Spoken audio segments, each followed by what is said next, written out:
Nawapongeza sana kamisheni ya ngumi za kulipwa kwa kuanzisha Semi Pro League, kwa sababu tumekuwa tunakutana na changamoto kadhaa. Siku za hivi karibuni unakuta mabondia wanaenda kwenye pro lakini hawajapita kwenye amateur.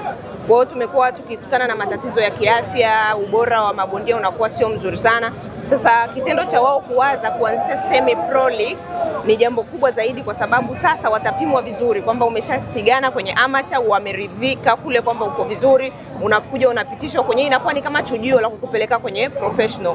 Sasa ni kitu ambacho ni kizuri, kwa sababu kwanza kitatengeneza mabondia wazuri, lakini pili kitaondoa ile sintofahamu ya mtu kuibuka alikoibuka na kwenda moja kwa moja kujikuta anacheza professional, kumbe bado hajapikwa vizuri. Kwa nawapongeza sana kamisheni. Lakini niseme tu kwa uwazi kwamba ili tukio leo limeblesiwa na bondia mkubwa Crawford, ambaye kwa namna moja au nyingine sisi kama baraza tunawashukuru sana TTB. TTB ndo wamemfinance ujio wa huyu mgeni kwa sababu ya kuchachusha masuala ya utalii. Sasa utaona ni kwa namna gani kwamba michezo ina fursa kubwa sana kwenye kuchochea utalii, lakini pia ukifanya michezo bila kuhusisha utalii unaweza ukajikuta una invest pesa nyingi alafu unapoteza fursa nyingine kama nchi.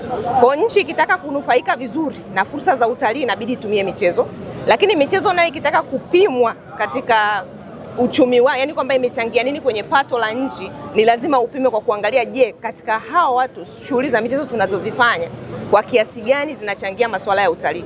Kwa hiyo namshukuru sana kakaangu Mafuru na ninampongeza na namwambia yeye mwenyewe anajua kwamba tumeshafanya naye kazi nyingi za kutumia sekta hii ya michezo kwa ajili ya kuchachusha utalii. Sasa ndo kwanza kama vile tumefungulia, tutaendelea kufanya mambo mengi zaidi, kwa sababu mwisho wa siku lengo letu wa Tanzania vijana wacheze, waajiriwe kupitia ngumi, lakini pia nchi inufaike kupitia utalii, kwa sababu tunaamini michezo ina nafasi kubwa sana ya kutangaza nchi kwenda duniani.